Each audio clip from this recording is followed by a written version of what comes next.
Assalamualaikum warahmatullahi wabarakatuh. Salam guru penggerak. Saya Nur Laila, calon guru penggerak angkatan 11 Kabupaten Indramayu.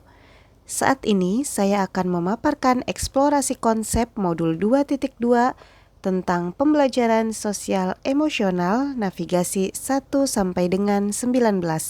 Selamat menyaksikan. Tujuan pembelajaran dari modul kita kali ini yaitu yang pertama, calon guru penggerak dapat menjelaskan urgensi pembelajaran sosial dan emosional untuk menciptakan lingkungan belajar yang aman dan nyaman agar seluruh individu di sekolah dapat meningkatkan kompetensi akademik dan kesejahteraan psikologis secara optimal. Yang kedua, calon guru penggerak dapat menjelaskan konsep pembelajaran sosial dan emosional berdasarkan kerangka kerja Kasel yang bertujuan untuk mengembangkan 5 kompetensi sosial dan emosional, yaitu kesadaran diri, manajemen diri, kesadaran sosial, keterampilan berrelasi, dan pengambilan keputusan yang bertanggung jawab. Yang ketiga, calon guru penggerak dapat mendemonstrasikan pemahaman tentang konsep kesadaran penuh atau mindfulness sebagai dasar pengembangan 5 kompetensi sosial emosional. Dan yang keempat, calon guru penggerak dapat menjelaskan bagaimana implementasi pembelajaran sosial emosional di kelas dan di sekolah melalui 4 indikator, yaitu pengajaran eksplisit, integrasi dalam praktik, mengajar guru dan kurikulum akademik, penciptaan iklim kelas dan budaya sekolah, dan penguatan pembelajaran sosial emosional pendidik dan tenaga kependidikan di sekolah. Selanjutnya, tugas 2B.1 pada navigasi 5. Berdasarkan pembelajaran 5 kompetensi sosial dan emosional yang telah saya pelajari, saya akan menjelaskan tabel kegiatan kompetensi sosial dan emosional yang diterapkan di setiap kegiatan. Berikut penjabarannya. Kegiatan 1 yaitu melibatkan murid dalam membuat keyakinan kelas atau peraturan sekolah untuk menciptakan lingkungan sekolah yang aman dan nyaman. Kompetensi sosial emosionalnya yaitu yang pertama, kesadaran diri. Murid memberikan nilai yang diyakininya berkaitan dengan lingkungan kelas dan sekolah. Yang kedua, kesadaran sosial. Murid mempertimbangkan pendapat temannya. Dan yang ketiga, pengambilan keputusan yang bertanggung jawab. Di sini, murid belajar membuat keputusan yang beralasan berdasarkan logika setelah menganalisis informasi yang telah ia dapat.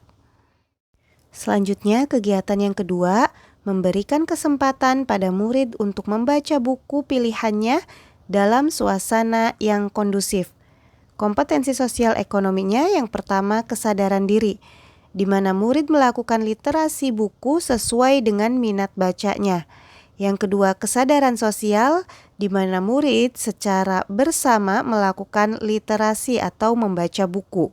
Kemudian, yang ketiga yaitu pengambilan keputusan yang bertanggung jawab, di mana murid belajar melakukan aktivitas membaca buku dan mengetahui isi atau informasi dari buku yang telah ia baca.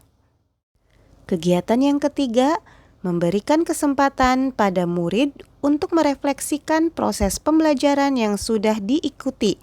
Misalnya, apa yang disukai, mudah, menantang, ingin mempelajari lebih lanjut sebelum melanjutkan pembelajaran berikutnya. Kompetensi sosial emosionalnya yang pertama, kesadaran diri. Murid mengikuti pembelajaran sesuai dengan minat dan melaporkan hasilnya sesuai dengan produk yang ia minati. Yang kedua, kesadaran sosial. Murid melakukan pembelajaran secara berkelompok sesuai strategi berdiferensiasi. Yang ketiga, pengambilan keputusan yang bertanggung jawab, di mana murid belajar membuat refleksi pembelajaran yang sedang diikuti dan melanjutkan pembelajaran berikutnya. Selanjutnya, kegiatan yang keempat, mengadakan dialog interaktif tentang bagaimana membangun tanggung jawab atau etika dalam penggunaan media sosial.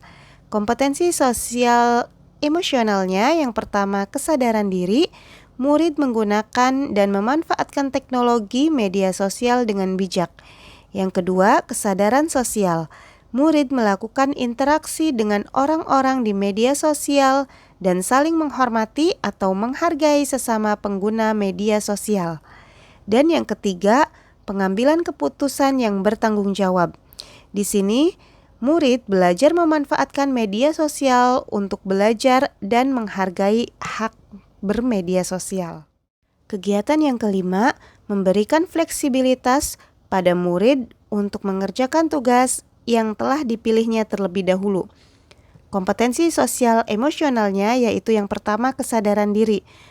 Murid membuat tugas sesuai dengan minat dan menuangkannya dalam bentuk produk. Yang kedua, kesadaran sosial. Murid berinteraksi dan membuat tugas dengan memperhatikan lingkungan sekitar. Yang ketiga, pengambilan keputusan yang bertanggung jawab. Di sini, murid mengerjakan atau mengumpulkan tugas sesuai dengan minat dan kegemarannya. Selanjutnya, kegiatan yang keenam yaitu memberikan kesempatan pada murid untuk mengelola sebuah kegiatan, baik itu kegiatan literasi, seni, olahraga, dan lain-lain. Kompetensi sosial emosionalnya yang pertama kesadaran diri.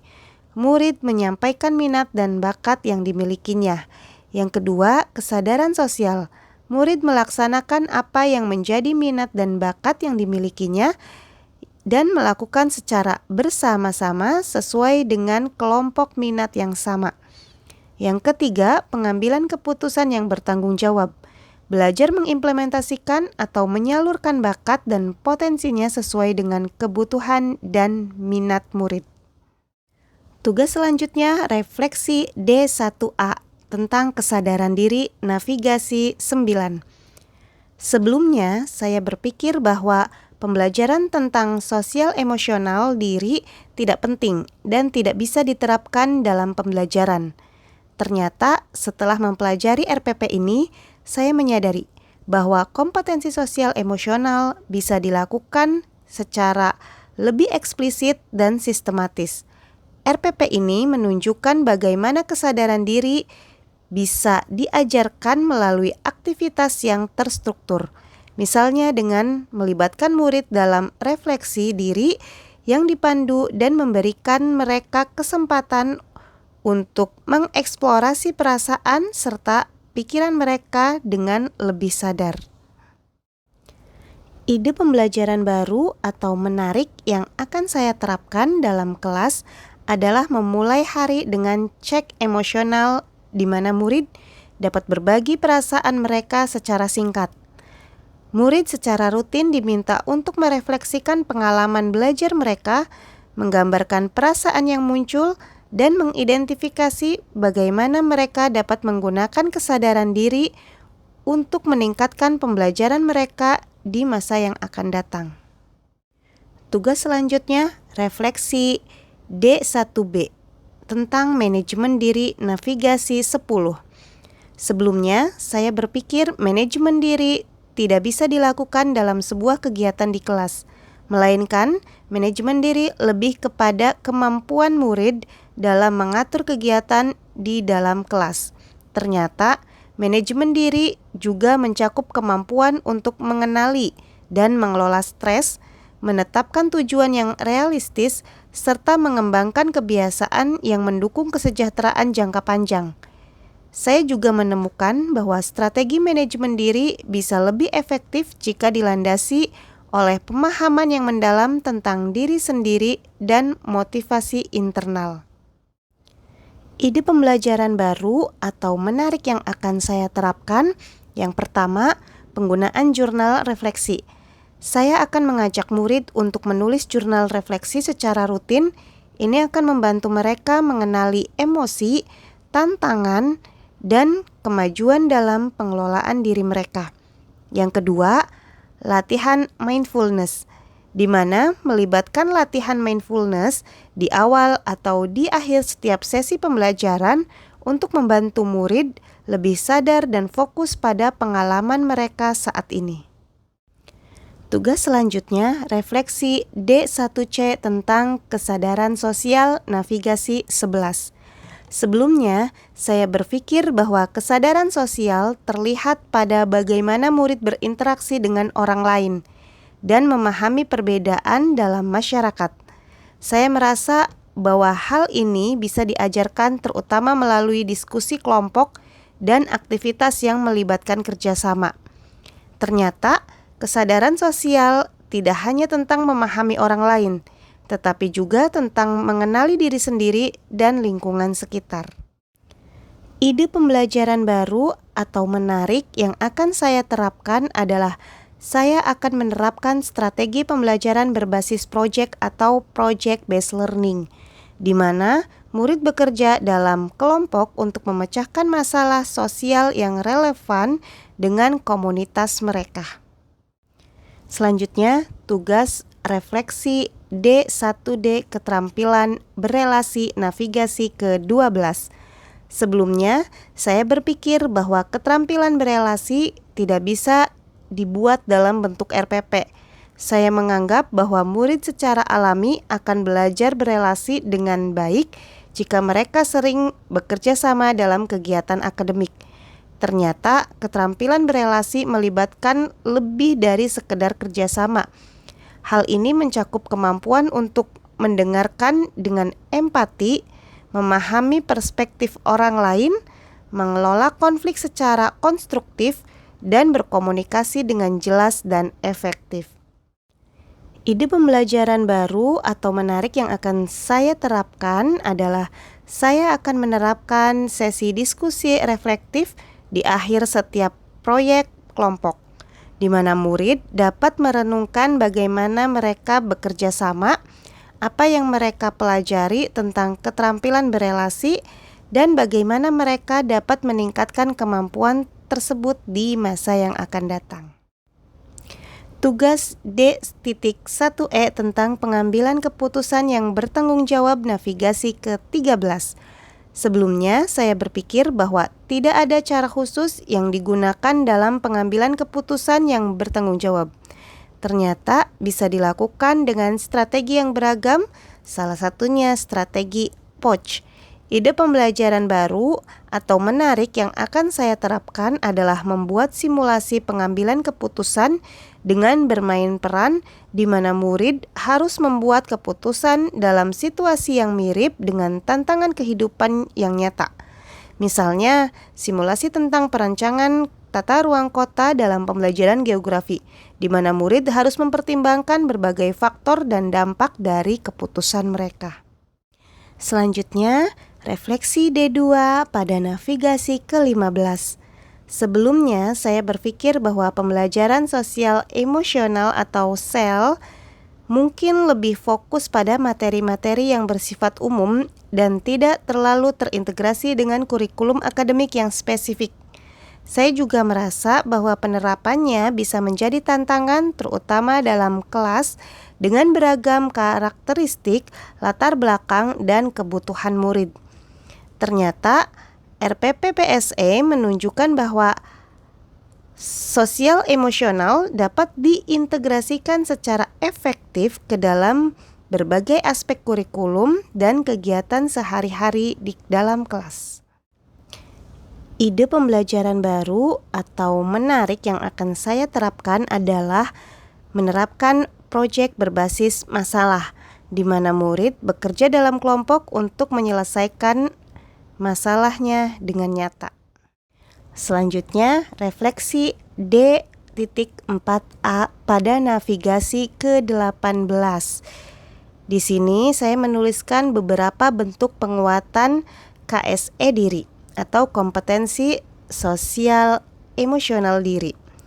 Yang pertama, kesejahteraan psikologi.